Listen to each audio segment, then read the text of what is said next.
But you're welcome to start anytime. We're starting. Excellent. Good to Hello. know. Good morning. Hello. Hi. It's going to be a quiet Friday coffee chat, huh? Yes, I wasn't out partying or anything. I don't know. It's okay. We don't always need to be here. We can take it down a couple notches this morning. But cheers to you. Good morning to Fridays. Or I should say, good morning to you. Cheers to Fridays. That's what I meant to say. Definitely. Someone's already watching with us. Let Yay. us know where you're watching from and who you Yeah. are. Yes, last week we made it through the whole chat, which was this awesome chat. And at the very end, somehow I caught a message from Martha out in the Midwest, totally had no idea she was watching us the whole time. So that's why we ask, hey, say hello, let us know where you're from and how you're doing, so we know that you're here with us. Yeah. But it is Friday, it means another edition of Coffee Chat. Yes, or in our case, tea chat. Tea Chat. I've got iced chai with me today. Ooh. And let's see who's with us. We've got Kendall Swinsky. Hello. Hi. How are you in Seattle? Hey Kendall, how's it going? I'm out on Vashon Island. How's it Yeah. going?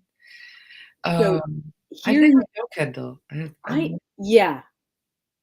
yes, we have heard Kendall's name, if not met Kendall. Kendall, remind me if I know Oh, she of came to you. our happy hour at Oh, the thing. She's the cute little super cute yes, one with the cute little short the hair. cute one. Yes, Kendall. Yes.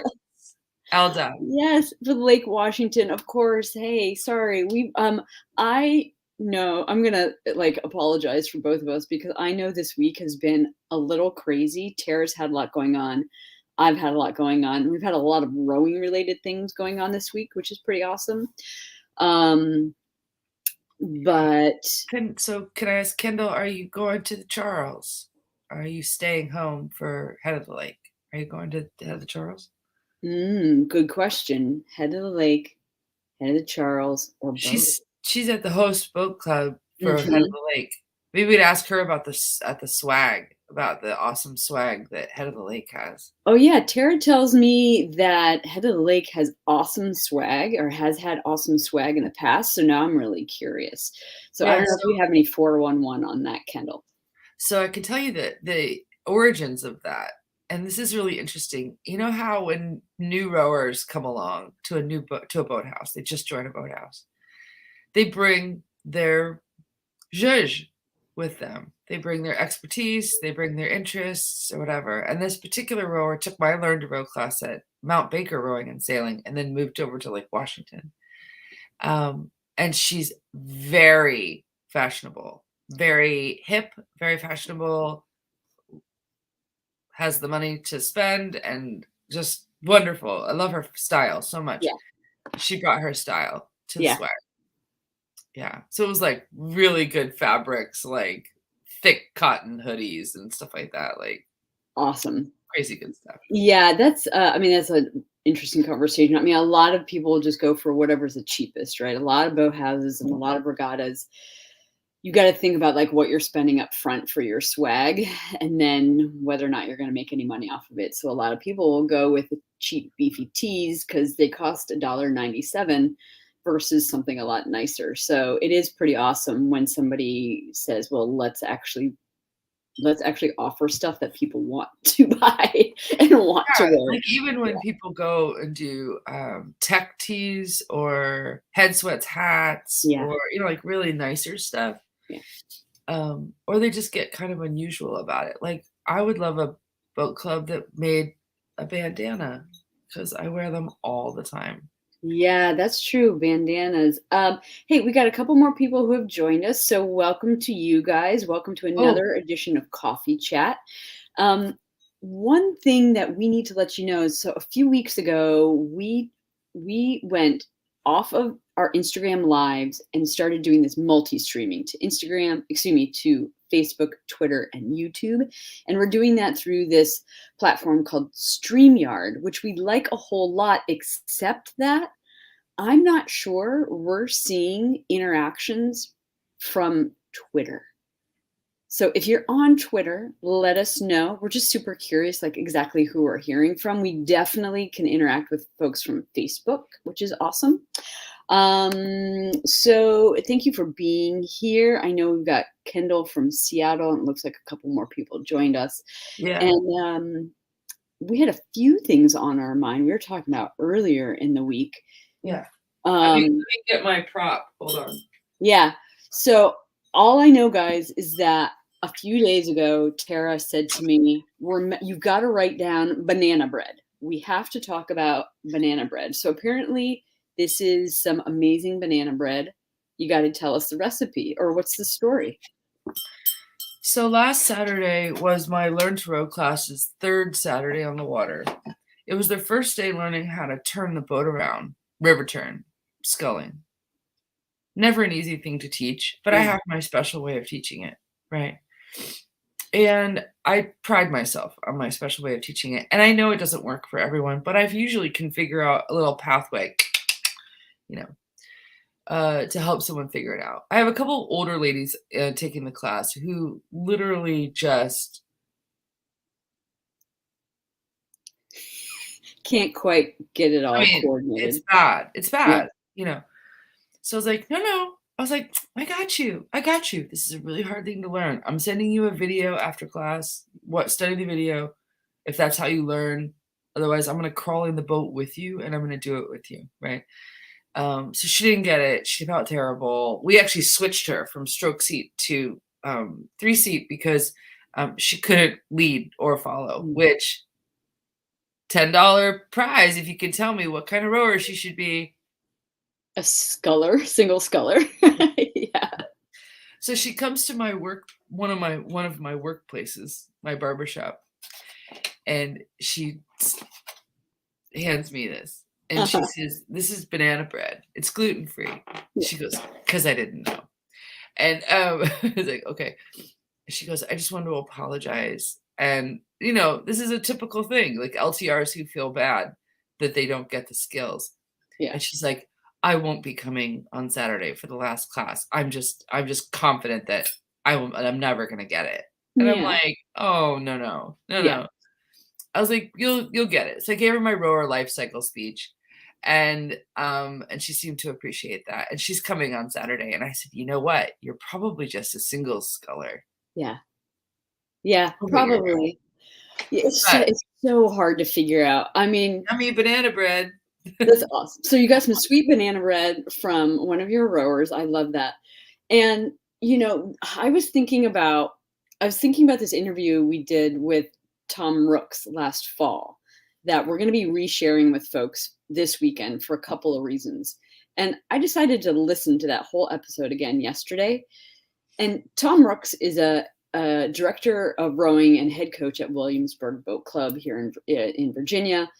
And one thing he said during our interview just really caught my fancy, which was when he talks to new rowers who are frustrated about learning to row, he'll sometimes say something like, I know something about you that you may not remember, which is that at some point you didn't know how to walk. You were terrible at walking, right? We all had to learn how to walk.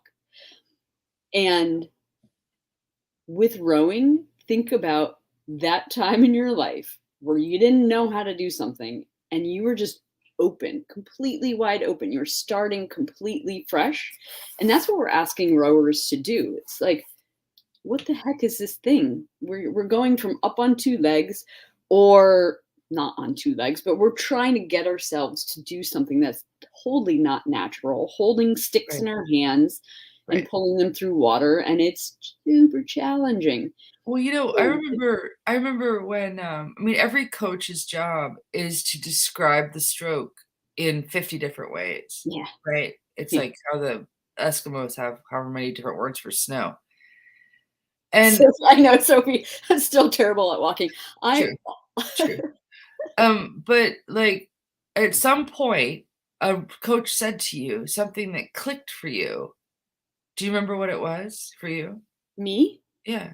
Oh, well, the one thing, I mean, I'm sure that a few things have, but the one thing that I'm sure I've told you about that always is like the thing that sticks out in my mind was being a novice and having my coach say to me something along the lines of, "You need to be humble."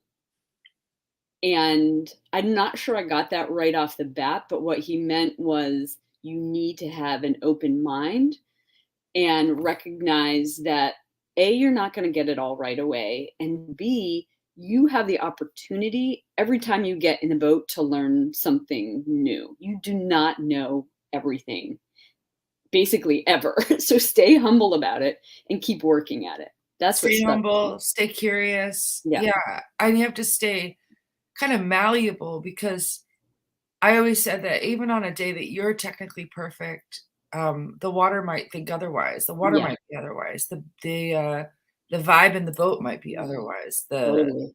Your teammates. Um, and I really hope she comes to class tomorrow, and just kind Yeah. of gives it another shot.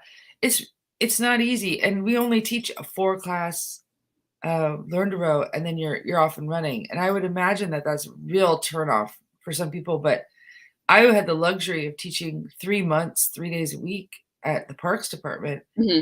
I would love that again. I really would. I love digging in that deep. I love seeing people's progress. Yeah. I don't even remember week to week what people were good at. I had one woman I didn't even know her name until the 3rd week. I mean, Hmm. I always know people's names. I'm really good with names, which is unusual. But I was like, "Who is that? Who is that?" Oh, and by the way, Tish, the girl, she switched from stroke to 3-seat. Yeah. She made banana bread for the gal that she switched with.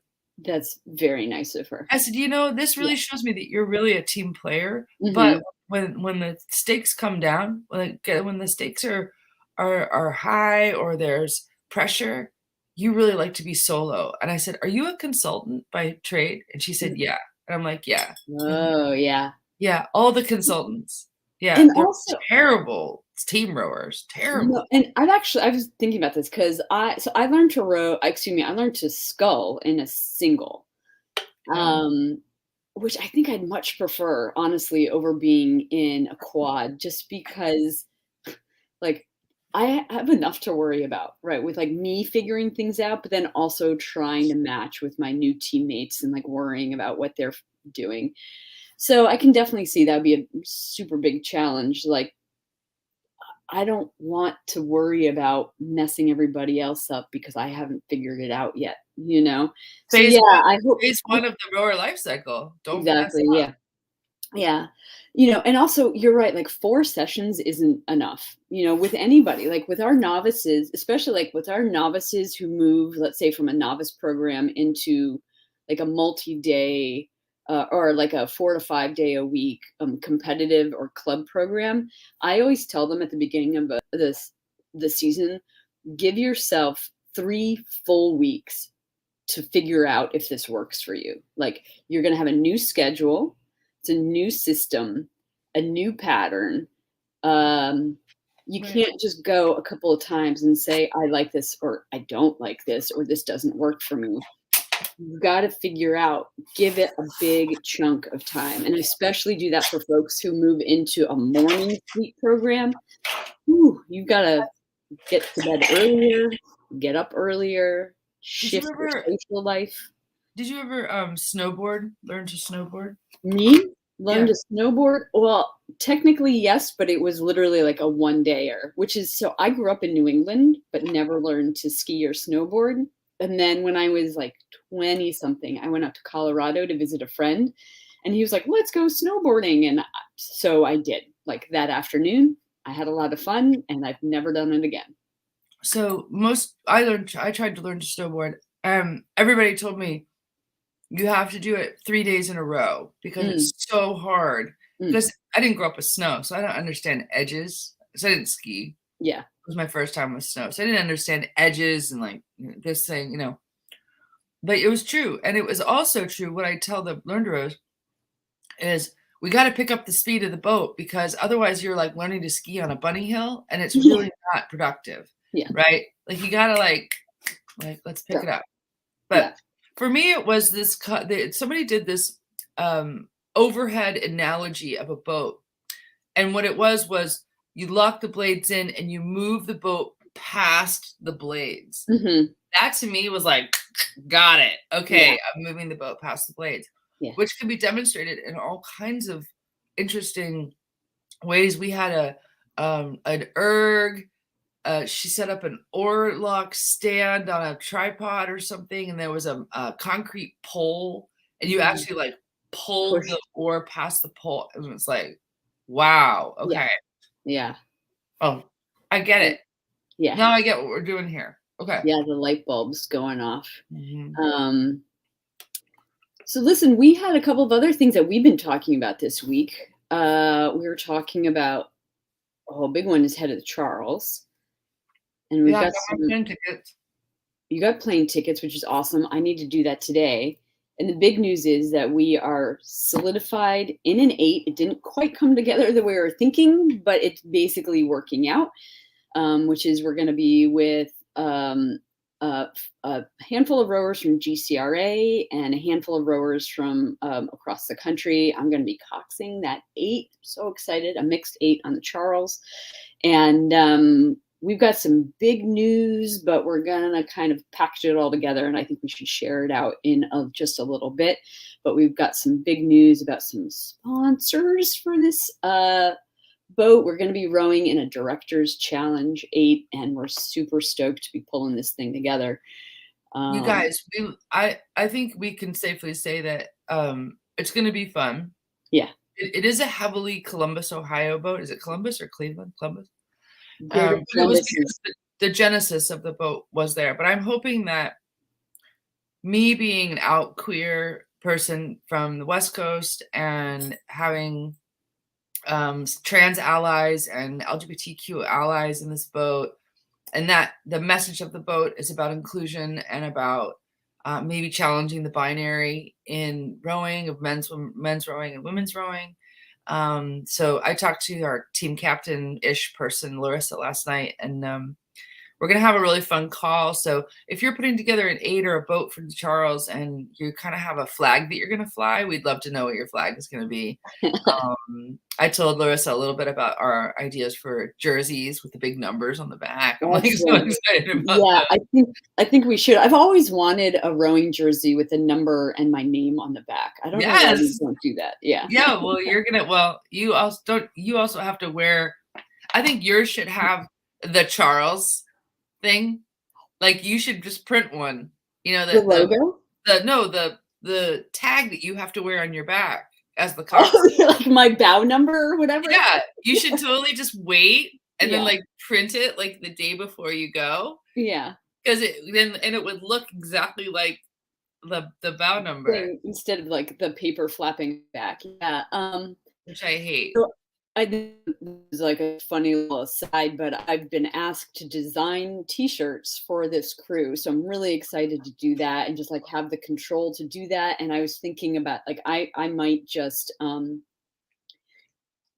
was gonna say I might just offer to like donate some shirts. We'll see, but like a couple of different options. Head of the Charles, you never know what the weather's gonna be. You never know what? What's that? You never know what at the head of the what the weather's going to be. You know? Oh, yes. Sorry. I think something happened with my internet. Are we good?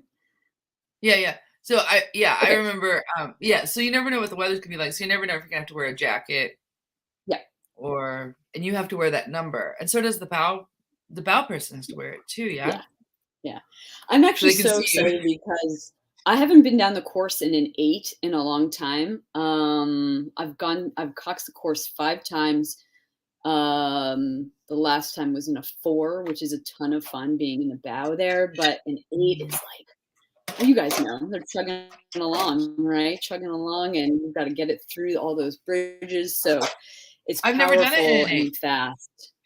I've never done it in the 8. This is my dream coming true right now. Oh, you're gonna have fun. Yeah. I'm just looking forward to how like the last time I went, our phrase that we had to think about was freight train. And Mhm. yeah, and I was like this would make much more sense in an 8. So Yeah, Kendall, you have to absolutely. go. Kendall's like, I've never been at all. You have to go. It's the Super Bowl. Even go as a spectator. It's the Super Bowl of Yeah. rowing. I mean, it's a big ask for you to get all the way across the country, but the vibe is unlike anything else, and it makes me think a lot about what rowing must have been like, right at the turn of the century when people were still betting on rowing, and there'd be tens of thousands of spectators, and we don't get that. Well, yeah, we don't really get that feeling at any other regatta. Well, and Sophie's here, and Sophie's going for the very first time. And I'm Yeah. trying to get Sophie hooked up with Beth and Ellen at CRI or whatever, Hmm. Para Rowing, trying to get her a boat. Hmm. So Sophie, we'll get it sorted out. I'm excited that you're going to be there. Yep. I'm Well, it wondering. looks. Oh, what else was there? I've got a little bit of news. I can't remember what told you guys last week, but I'm trying to get out to California for Boats Without Barriers, which is being hosted by East Bay Rowing Club for the first time. And they are hosting it, as they're saying, an alternative to US Rowing Masters Nationals. They're looking to make this an all-inclusive sort of event. And I'm trying to get out there with my club, DC Strokes.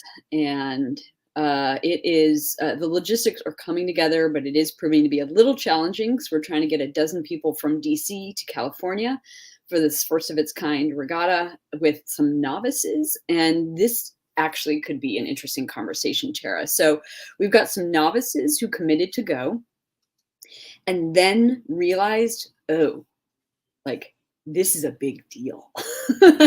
Right? I think they got really excited about the notion of doing it, and then they realized, oh, I've never been to a regatta all the way across the country before, and here are the costs associated with it, right? You've got to pay per race, per seat. We're going to have to rent equipment. We've got to stay somewhere.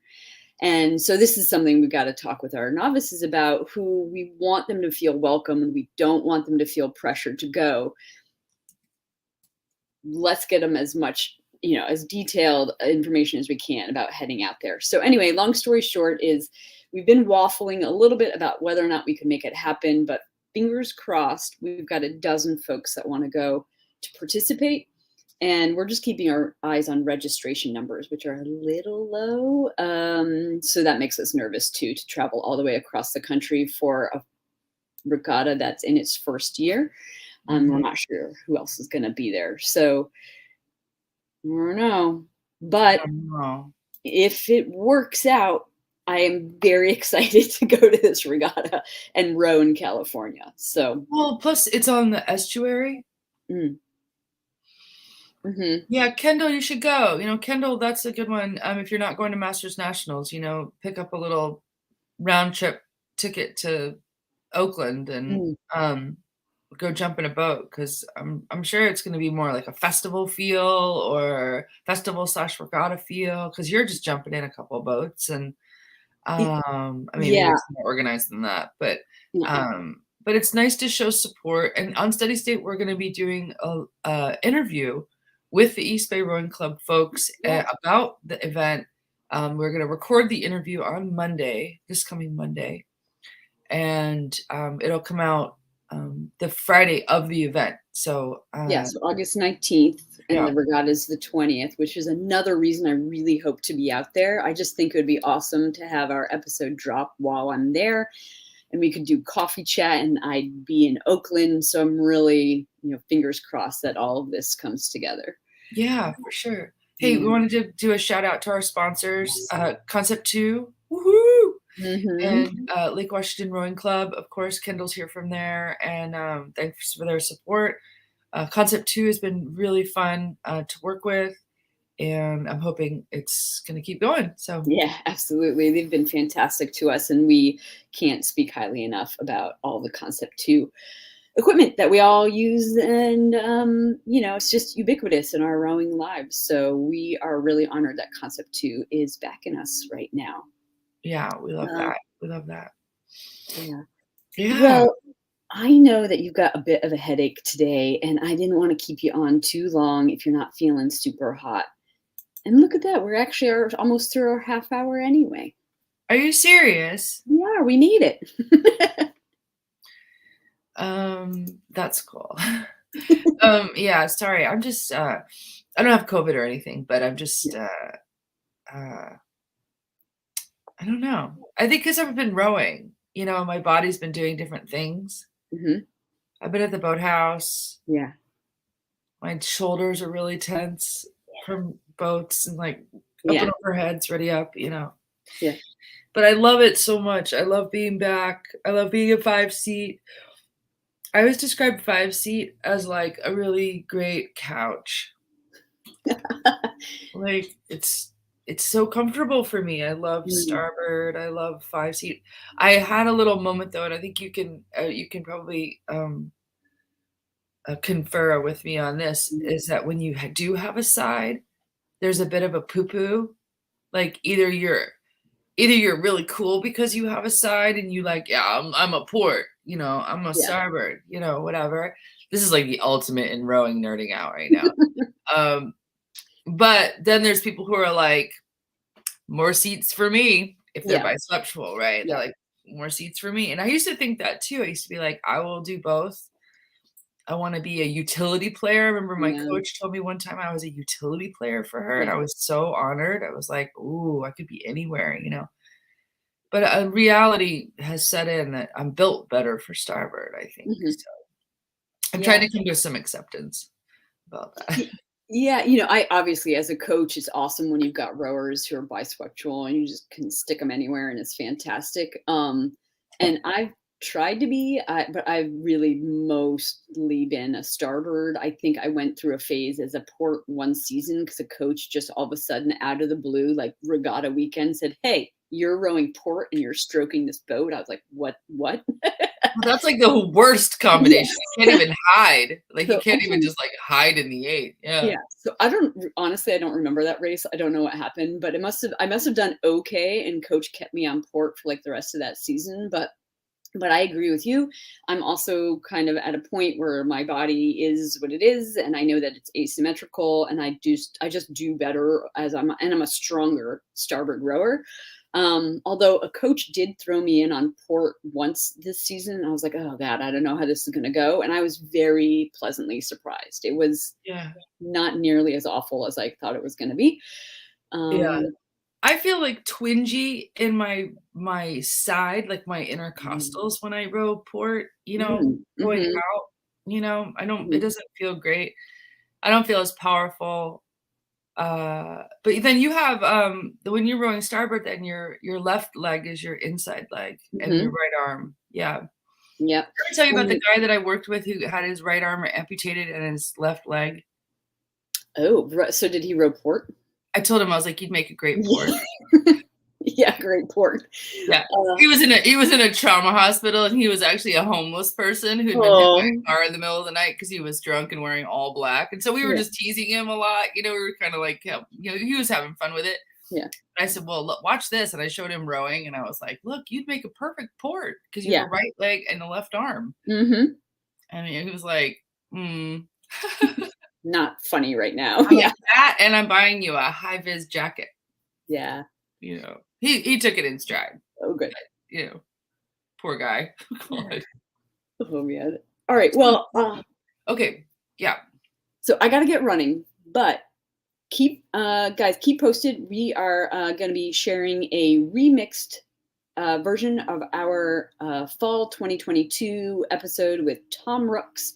That's going to be hitting the airwaves tomorrow for everyone. If you don't already get our newsletter, it's no spam. We promise. It just is once a week, every Saturday. Every Saturday, the newsletter goes out. If you don't already get it, you can subscribe on our website, steadystatenetwork.com. We hope you'll check it out. That way you'll be up to date on everything that we're up to. And if nothing else, we hope to see you back here next Friday for coffee chat. Please tell your friends, invite your friends, let them know that we want to hear from them, and we want to hear from you throughout the week. Let us know what you're up to. Definitely. It's been great. I think I'm waking up now. Who just joined us? Someone just joined us. You know what? I just was about to wrap everything up, but guys, I had the chance to sit and talk with Tara instead of in the morning. We chatted the other evening, and it was like, oh, like it just felt totally different. So we should do, instead of a coffee chat, we need to do like a beer chat. We need to do a happy hour one evening. Maybe we could do like a hump day happy hour. I mean, it would need to be like 4 o'clock my time. Yeah. Right? 7 o'clock here. Well, we could do 5 and 8. Yeah. Yeah. Oh yeah. Keep posted for hump day happy hour coming up next. Yeah, sign me up for that. I was way more entertaining, I think, in the evening one. Not so much right now. That's okay. All right, Tara. Well, have yourself an awesome afternoon and a great weekend, and we will talk very soon. See ya, everybody. Bye.